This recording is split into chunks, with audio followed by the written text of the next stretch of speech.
One of the things that is kind of off-putting to me, and I'm finding this more and more as I'm reading romances, is when the males come up with a name for the female. Cain would call Hannah his little fawn.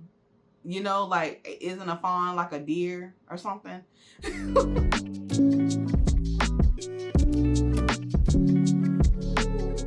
Hey everyone, welcome back.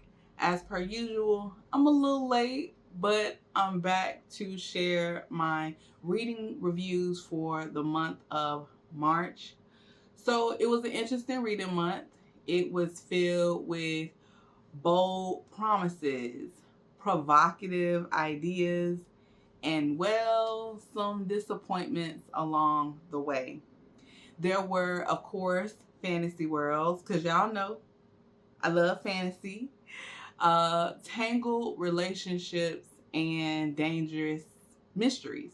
So the first one up is The Accomplice by Curtis 50 Cent Jackson and Aaron Phillip Clarke.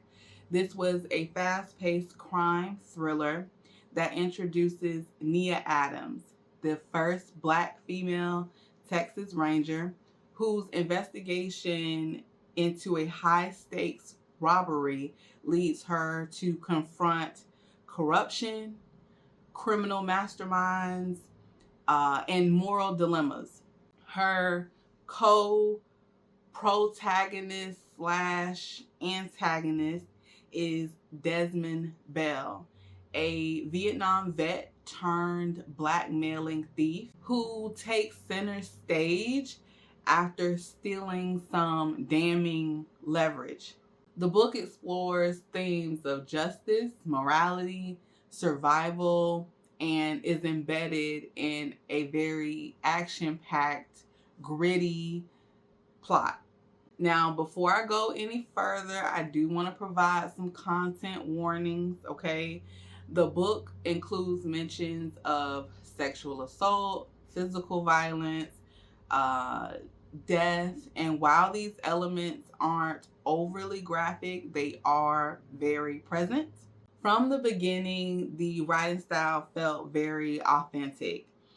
Most of it reads like the POV from someone who actually serves in law enforcement, and in Desmond's case, a former soldier on mission.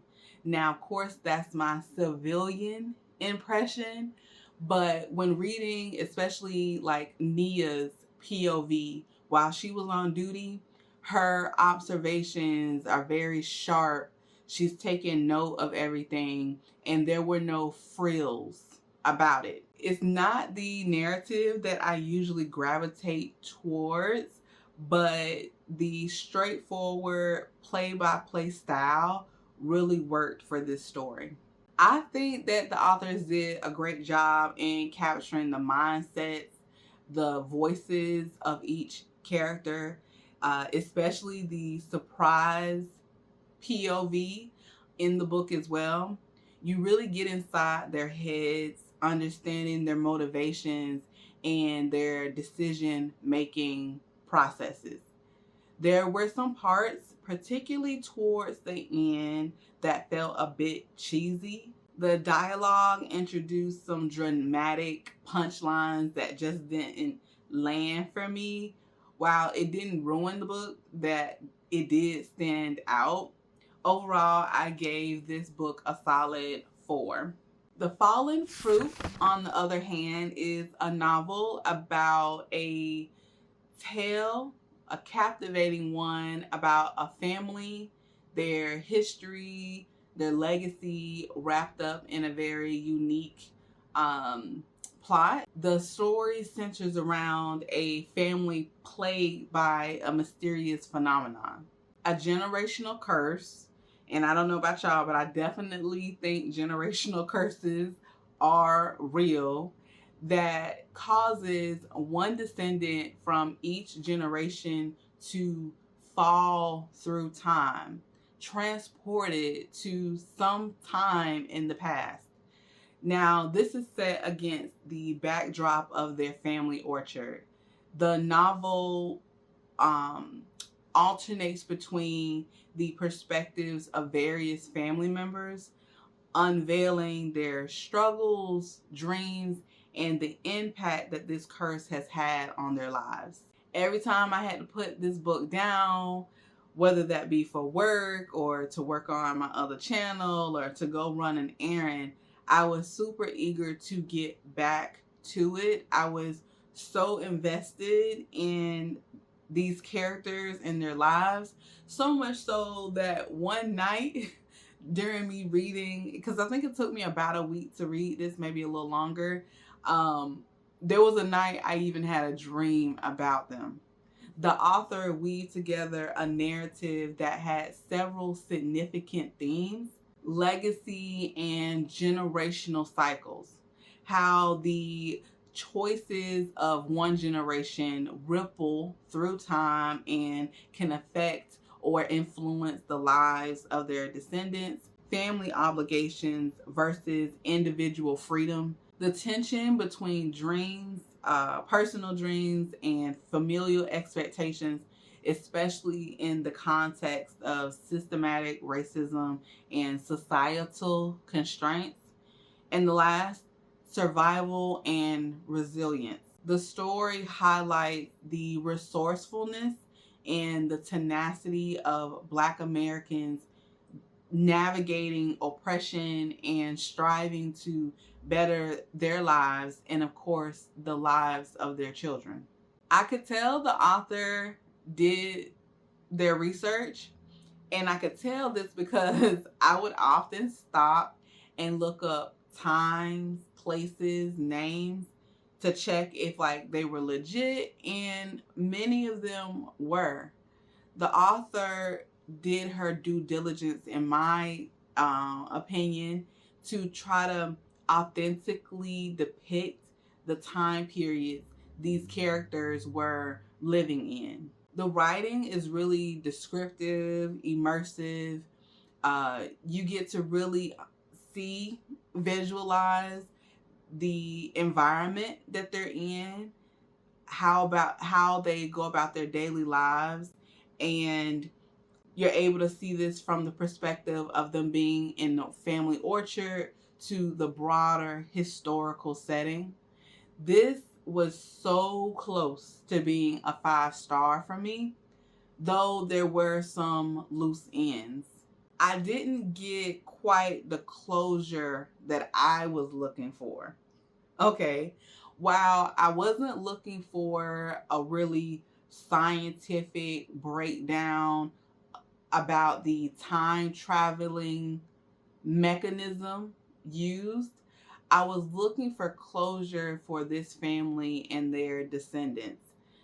Even though I didn't get the closure I was looking for, that doesn't detract from the overall impact of the novel. The Fallen Fruit and its characters, Cicely, Sabrina, Luke, Emily, stayed with me long after I turned the last page. I ended up giving this a 4.5 out of 5. If you love dark academia mixed with vampires, mixed with African heritage, this next one might be of interest to you. Kidan Adane is an 18-year-old orphan heiress searching for her kidnapped sister, June. To find June, she infiltrates the in their community anyway, infamous Uxley University, a place where humans and vampires live in a very fragile coexistence. There, she is forced to live with Susinos Sagad, the vampire that has been bound to her family for centuries. Kidan blames Susinos for her sister's disappearance, and she is set on, of course, finding her sister and getting retribution against the character she believes has taken her sister. This is definitely a dark read. There are some heavy themes like self-destruction, violence, so please read with caution. I'll go ahead and reveal that I ended up giving this a 3.5. While I appreciated the creativity, the references to Ethiopian culture, and the depth of the world, Kidan was very self-destructive. And also the intensity of the philosophical, I always trip up over that word, philosophical riddles weren't quite my cup of tea. And I like me some dark, mysterious, intense tea, but this cup just was not for me. I had a hard time connecting or even supporting Kidan because she was so self-destructive, rash. She had these repetitive, dark trains of thought throughout the book, that it was just hard to kind of root for her or see her be so destructive. I don't read many books where the main character is so self-destructive.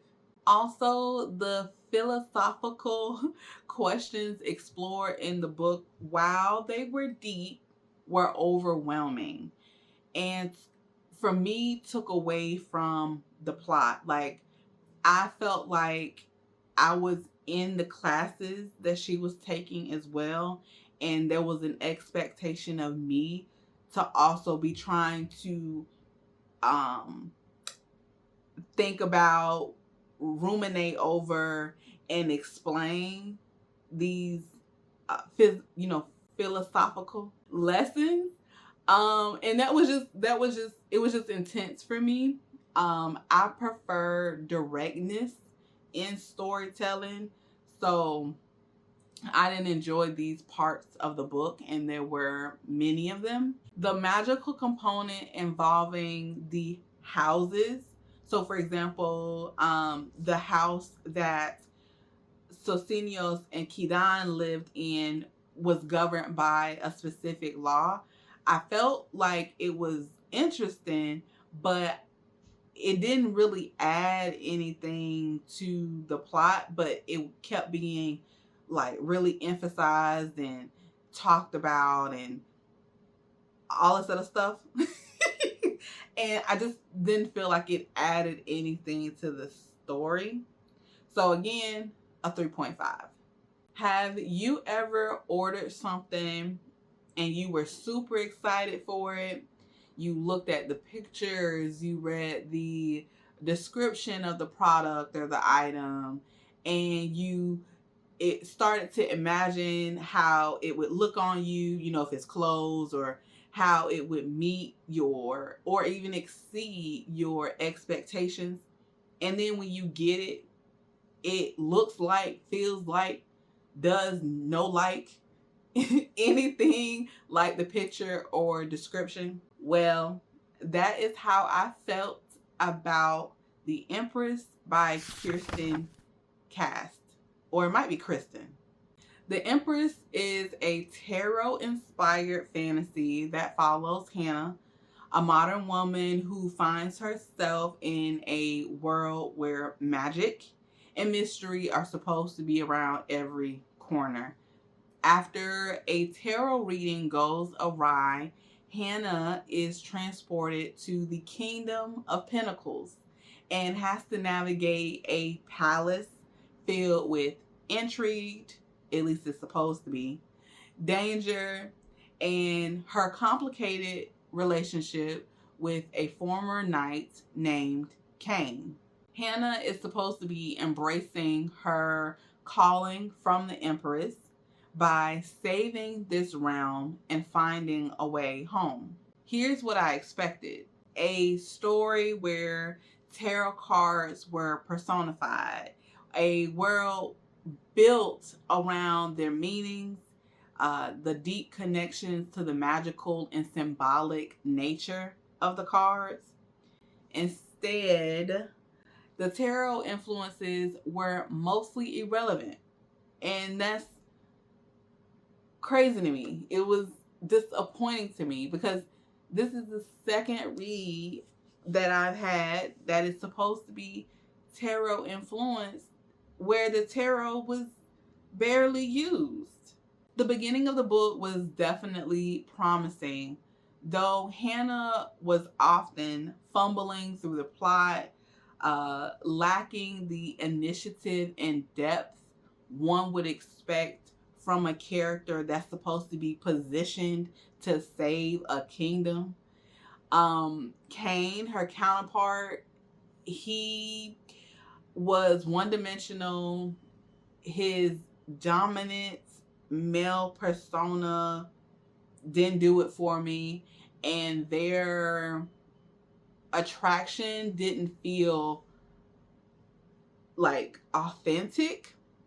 One of the things that is kind of off-putting to me, and I'm finding this more and more as I'm reading romances, and I feel like it's more so with fantasy romances or that have that component, is when the males come up with a name for the female, right?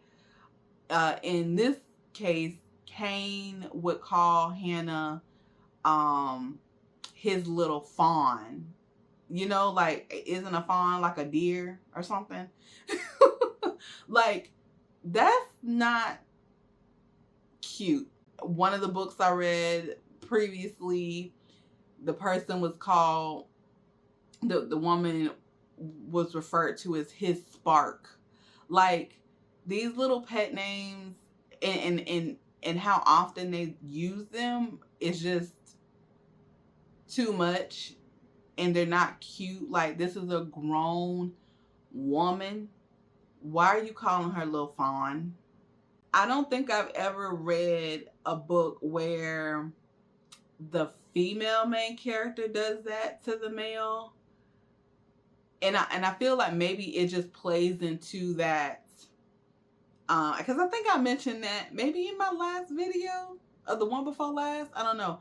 I think the pet names from the males plays into that power struggle, power difference dynamic between the individuals.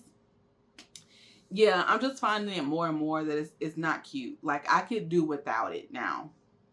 So because the tarot elements were lacking an afterthought, I gave this read a 2.5. Now, this next one brought back the intensity. It gave what it was supposed to give, what it promised to give, okay? And it was The Queen's Spade. This one was intense. It is a historical thriller that blends revenge, politics, and post-colonial rage all into one. Set in 1862 England, The Queen's Spade follows Sarah Forbes Bonetta, aka Sally, a princess of an African Igbo clan who finds herself as the adopted goddaughter of Queen Victoria.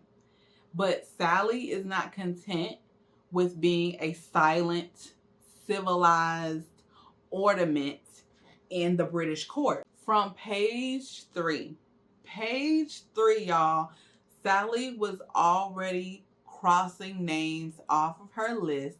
She did not come to play. Now, I want to read some very short excerpts from the book, okay? So this first one is right after she has enacted one of her plans, okay? Don't dare judge me. I was a princess before I was a slave. Rulers have done worse for lesser injustices. And to a royal, insult is the greatest injustice of all. The second excerpt is from when she is being introduced to the court, and she's having to remind herself to keep the facade, to keep calm, because she does not want to, let her rage show. Stand up straight, Ina. Remember to smile. You must always smile in their presence. Look pleased. Look grateful. I'd gotten used to my many mantras. This was just one of them. Presenting Miss Sarah Forbes Bonetta, named after a murderer and a ship. They called it my christening. I could spit. Now, not everyone is going to understand Sally or her motivations or her rage. Sally is one of those characters you may understand, even if you don't always agree with her methods. I've read a few books recently, including the books I'm tackling for April, where the protagonist is not apologetic for their actions because they feel like they have been pushed to their limits. They're complicated, they're raw, and set on righting the wrongs they feel have been done against them and for those that they care about. Let's also talk about the title of the book, right? When I'm reading, I am, of course, conscious of the title and how it plays into or connects to the story. And this title, The Queen's Spade, was definitely intentional. I took some time to look into what is a spade or what is its meaning, right? The spade isn't just a playing card. It's symbolic. It's associated with action, conflict, ambition, wisdom, all of the traits that Sally embodies. She's the Queen's Spade, literally and metaphorically. And once upon, she is now a weapon in her own right. The book moves fast, okay? There's a lot to keep up with names, alliances, betrayals. And while there is a hint of romance, this is not a romance read. This is a revenge story through and through. It's gritty and it doesn't pull any of its punches. The ending is not what I expected, but it did lean into what could have been for Sally. It wrapped up her arc in a way that was grounded in the message revenge is not always clean, and justice does not always look or come in the way that we imagine. I gave The Queen's Spade a solid 4. It dropped from a 5 to a 4 to me because of the repetitive internal monologue from Sally, reminding us of how much she hated the Queen and her court. But overall, this was a very layered, complicated read. After The Queen's Spade, I really wasn't planning to pick up another book. It was the end of the month and I needed to start getting ready for this video. But I'm a sucker for punishment, and actually it's not punishment because I enjoy reading and sleep is optional. So I did read a couple of other books. I'll just touch on one of them lightly. I picked up The Kiss of the Basilisk from the Kindle Unlimited library, thinking it would be something short, fun, spicy, and it definitely wasn't. The synopsis and a few of the chapters were really promising, especially with the whole snake-like love interest, but it quickly became clear that the book was more so about cringy sexual encounters. So at best, this was a 2-star for me.